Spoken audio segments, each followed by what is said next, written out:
বাইরের যেটা আমরা দেখি, আর এটা হলো এক্সটার্নাল অডিটরি মিয়েটাস। তাহলে আমার এক্সটার্নাল ইয়ার এতটুকু আসলো। এখানে আমার কিছু ফিচার্স আছে, হেলিক্স, অ্যান্টি হেলিক্স, এরপরে স্ক্যাফয়েড, ট্রায়াঙ্গুলার ফোসা, স্ক্যাফয়েড ফোসা, এটা হলো ট্র্যাগাস, সামনে থাকে অ্যান্টি ট্র্যাগাস, এরকম নামগুলা। Sorry ট্র্যাগাস, anti ট্র্যাগাস। এইটা ট্র্যাগাস, এইটা ট্র্যাগাস, অ্যান্টি ট্র্যাগাস। এটাই অ্যান্টি ট্র্যাগাস। ট্র্যাগাস দেখা যায়, এইটা ট্র্যাগাস, এটা অ্যান্টি। ওইটাতে কি ট্র্যাগাস দেখা যায়? নিচে তো বললি না ট্র্যাগাস। এই যে এটাতে দেখা যায় তো, এই যে আরেকটা আছে, এটা লাগাতো। এটা ট্র্যাগাস, এটা অ্যান্টি ট্র্যাগাস। এই যে এটা ট্র্যাগাস, এটা অ্যান্টি ট্র্যাগাস। মানে ভিতরে তো ট্র্যাগাস, বাইরে তো ট্র্যাগাস। তারপর বল। এরপর তোর এটার প্রোটেকশন আমি দিব না, সরি, তুই তোর মতো রিয়া করে। এরপরে এক্সটার্নাল অ্যাকুস্টিক মিরর আছে দুইটা পার্ট, বনি আর কার্টিলেজেনাস, মিলিমিটারে কত লেন্থ আর ওর ডিরেকশন। তাহলে এক্সটার্নাল ইয়ারে আমরা এটুকু করলাম। এরপরে আর্টারি সাপ্লাইটা ভিতরে থাকে, ভিতরে আর্টারি সাপ্লাই এগুলো করে। এরপরে মিডল ইয়ারের ক্ষেত্রে ওখানে একটু যে টিম্প্যানিক ক্যাভিটিটা থাকে না, দেখা লাগবে না, টিম্প্যানিক ক্যাভিটিটা এখানে থাকে, তো এক্সটার্নাল আর মিডল ইয়ারকে ডিভাইড করে টিম্প্যানিক ক্যাভিটি।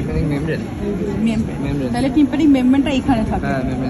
তাহলে এখানে টিম্প্যানিক মেমব্রেন থাকে, তাহলে আমার এখানে দুইটা পার্ট হয়, একটা হলো টিম্প্যানিক ক্যাভিটি প্রপার, আর উপরে থাকে এপি টিম্প্যানিক রিসেস। এই জায়গা টিম্প্যানিক ক্যাভিটি প্রপার আর রিসেস। এখন মিডল ইয়ারের আমার ওয়াল থাকে 6টা। এটা হলো এটা মিডল ইয়ারের ভাগ, দুইটা ভাগ। মিডল ইয়ারকে দুই ভাগে ভাগ, যেমন এই এক্সটার্নাল ইয়ার দুইটা ভাগ না, একটা হলো এক্সটার্নাল পার্ট আর একটা এক্সটার্নাল অ্যাকুস্টিক মিয়েটাস, আর এটা হলো দুইটা ভাগ, একটা হলো মিডল টিম্প্যানিক ক্যাভিটি প্রপার আর এখানে হলো epitympanic recess. Tympanic cavity, এরপরে মিডল ইয়ারকে আমার 6টা ওয়ালে ভাগ হয়। একটা হলো, এটা হলো ফ্লোর, এটা হলো রুফ ফ্লোর। এরপরে এইদিকে হলো পোস্টেরিয়র ওয়াল, এটা হলো অ্যান্টেরিয়র ওয়াল, এটা হলো তোর মিডিয়াল ওয়াল, আর এটা হলো ল্যাটারাল ওয়াল। এটা ল্যাটারাল ওয়াল। তো আরেকটা নাম বললে, এটা হলো mastoid wall, posterior or mastoid wall, anterior or carotid wall, roof আর ফ্লোর অর জুগুলার ওয়াল। আর এটা হলো তোর ল্যাটারাল অর মেমব্রেনাস ওয়াল, আর ওটা হলো মিডিয়াল অর ল্যাবিরিনথাইন ওয়াল, কারণ এই যে ল্যাবিরিনথাইন পার্টটা এখানে আছে। তাহলে মিডল ইয়ারে এগুলো ওয়াল গেল।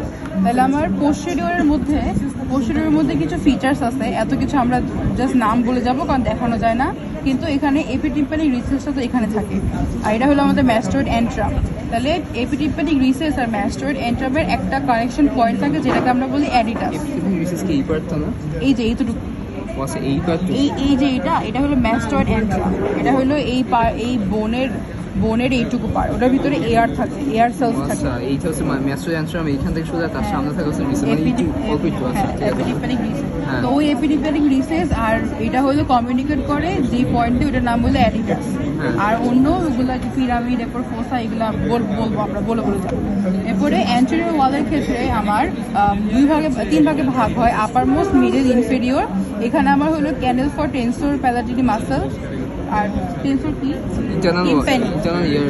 হ্যাঁ, এটা হলো তোর অ্যান্টেরিয়র ওয়াল। তাহলে আমার এখানে হলো ক্যানেল ফর টেন্সর টিম্প্যানি, এরপরে অডিটরি টিউবের ক্যানেল। এরপরে এটা হলো ইনফেরিয়র পার্ট, ওটা হলো তোর সেপারেটেড থাকে from the internal carotid artery. এইখানে একটা ফর্মেশনের ক্ষেত্রে 3 বোন দিয়ে ফর্ম হয়, ওইটা হলো আমার ইয়ারকে, তোর মিডল ইয়ারকে ইন্টারনাল ক্যারোটিড আর্টারি থেকে সেপারেট করে, এই জন্য ওর নাম হলো ক্যারোটিড ওয়াল। এরপর আমার ল্যাটারাল ওয়ালে হলো তোর টিম্প্যানিক মেমব্রেনটা থাকে, ওটি এখানে দুইটা পার্ট দিয়ে ফর্ম হয়, একটা হলো টিম্প্যানিক মেমব্রেন, আরেকটা হলো পেট্রাস পার্ট অফ দ্য ইয়ার। এই দুইটা পার্ট দিয়ে আমার এই ল্যাটারাল ওয়াল ফর্ম হইল।